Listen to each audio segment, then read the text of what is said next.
ओम नमः शिवाय। कैसे हैं आप लोग? ईश्वर कृपा से आप सब अच्छे होंगे। ईश्वर सब पे कृपा बनाए रखे, सबका कल्याण करें। आज मैं बताने जा रही हूँ कि नाग पंचमी कब है और हम नाग पंचमी क्यों मनाते हैं। शुभ मुहूर्त, पूजा सामग्री एवं विधि सहित आपको बताने जा रहे हैं। नाग पंचमी सावन के महीने की शुक्ल पक्ष की पंचमी तिथि होती है। उसको हम नाग पंचमी के नाम से जानते हैं और नाग पंचमी पर्व मनाया जाता है। इस दिन ठंडी रसोई खाते हैं और पाटे पर एक जेवड़ी में 7 गांठ का सांप बनाओ। सांप की जल, कच्चा दूध, बाजरे का आटा में घी चीनी का लड्डू बनाकर पूजा करो और भींगा मोठ, बाजरा, रोली, चावल, दक्षिणा, रोटी चढ़ाओ। फिर नाग पंचमी की कहानी सुनकर मोठ बाजरे में रुपए रखकर बायना निकालकर सासू माँ के पैर छू लो। और अगर आपकी बेटी अपनी हो और गांव में अपनी बेटी हो तो उसको भी नाग पंचमी पर बायना भेजें और नाग पंचमी के दिन अपनी बेटियों को पीहर में बुलाएं। बेटियों को नाग पंचमी में अपने मायके आना चाहिए। सावन के महीने में सभी बेटियों को अपने मायके अवश्य आना चाहिए। वो कहते हैं कि सावन के महीने में अगर बेटियां मायके आती हैं तो मायके में समृद्धि बढ़ती है। और सावन का महीना जो है नाग पंचमी है, जो नाग पंचमी में नाग देवता की पूजा की जाती है।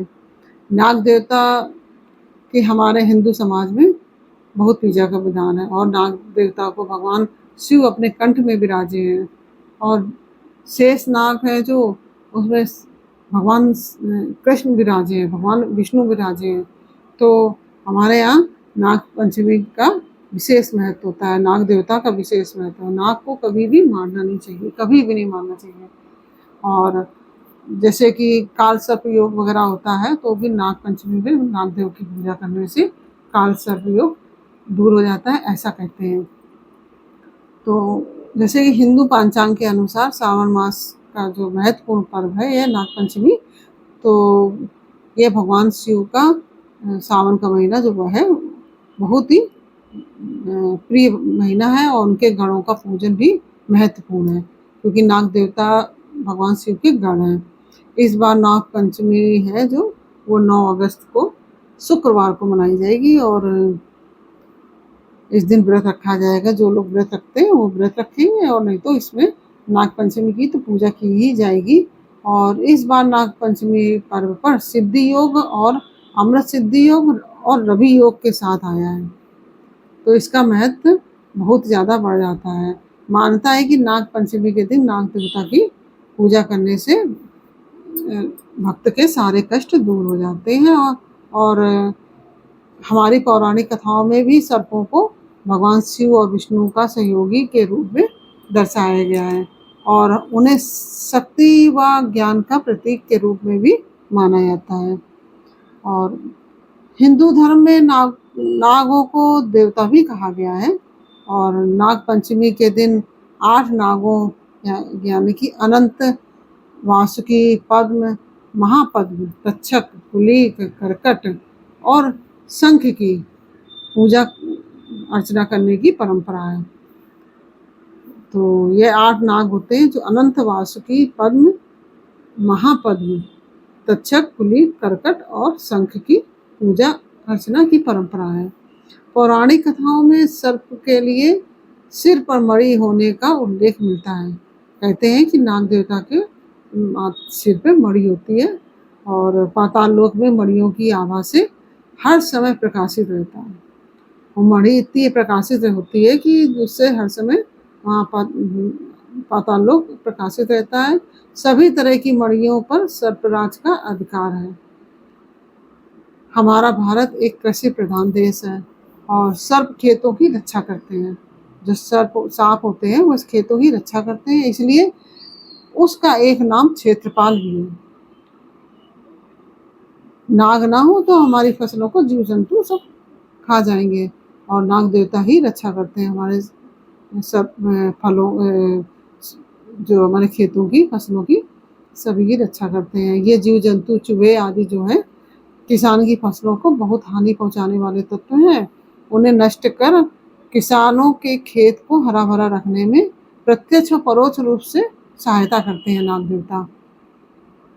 सांप के गुण देखने की हमारे पास दृष्टि नहीं होनी चाहिए, जो कि हमारे पास है नहीं। हम लोग सोचते हैं सांप विषैले होते हैं, उनसे दूर रहो, लेकिन ऐसा कुछ नहीं है। सांप अगर आप किसी को छेड़ेंगे नहीं तो वो आपको कभी भी कष्ट नहीं पहुंचाएगा। तो आप उनको अपना कार्य करने दीजिए। जब सांप के बिल में हाथ डालेंगे तो सांप तो डसेगा ही। तो आप सांप देवता को, नाग देवता को परेशान ना करें। कभी भी सांप देवता, नाग देवता को मारना नहीं चाहिए। बिना कारण किसी भी बिना कारण ही किसी को कोई भी नाग डसता नहीं है। नाग अपनी संचित शक्ति, यानी कि जो उसकी शक्ति होती है विष, तो उस संचित शक्ति को किसी को काट के व्रत खोल देना नहीं चाहते हैं। कोई मनुष्य अपनी वर्षों से उपार्जित शक्ति, तप की पूंजी अथवा धन दान को व्यर्थ ही खर्च नहीं करता है। कोई भी बिना मतलब में नहीं खर्च करता। उसी प्रकार से पौराणिक कथा के अनुसार जब देव और दानवों द्वारा समुद्र मंथन किया जा रहा था, तो तब वासुकी नाग प्रभु कार्य में निमित्त बने थे, क्योंकि वासुकी को ही रस्सी बनाया गया था। तो ये तो आप सभी लोग जानते हैं। जब समुद्र मंथन हुआ था तो मथानी को मथने के लिए जब मंदराचल की मथानी बनाई गई थी और उसमें वासुकी को रस्सी के रूप में खींचा गया था। और यह एक प्रकार का संदेश है कि इस तरह के सभी जीव भी, जो भी जीव हैं, सही मार्ग पर आ जाए तो वे समाज और राष्ट्र के उत्थान के लिए बड़ा योगदान कर सकते हैं और करते हैं। ये नहीं है कि सभी, मतलब हमें किसी भी जीव जंतुओं को परेशान नहीं करना चाहिए। और जैसे कि नाग देवता को परेशान करेंगे आप, तो वो आपको डसने का काम करेगा। अगर आपको परेशान नहीं करेंगे तो उनको डसेगा नहीं। और नाग देवता की दूध पिलाकर उनकी पूजा की जाती है। नाग देवता जो होते हैं उनको नाग देवता को दूध पिलाया जाता है कच्चा, और उनको दक्षिणा दी जाती है। उनका जो नाग देवता सपेरे लोग लेके निकलते हैं ना, उनको दूध देना चाहिए।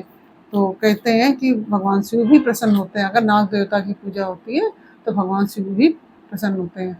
और आप मान लीजिए वहाँ नहीं कर पा रहे हैं, तो आप कहीं आसपास, आपके घर के पास मंदिर है, तो उसमें अगर आप वहाँ पे नाग देवता होंगे ही शिव जी पर विराजमान, तो आप उनकी पूजा कर दीजिए, तो इससे भी नाग देवता प्रसन्न होते हैं। और नाग पंचमी वाले दिन जो शिव जी में नाग देवता है, जो उनकी पूजा अवश्य करनी चाहिए, क्योंकि नाग देवता की पूजा करने से भगवान शिव बहुत प्रसन्न होते हैं। क्योंकि वो तो उनके गले में ही लिपटा हुआ है, क्योंकि नाग के ही वो कुंडल पहनते हैं, नाग को ही गले में लिपटाए हैं।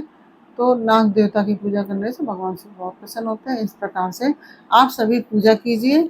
और मैंने पूजा की सामग्री, शुभ मुहूर्त, हम क्यों मनाते हैं विधि सहित, मैंने आपको यह जानकारी दी है। और इसी तरह आप हमारे साथ बने रहिए। हम आपको नई नई जानकारियाँ लाते रहेंगे और बताते रहेंगे।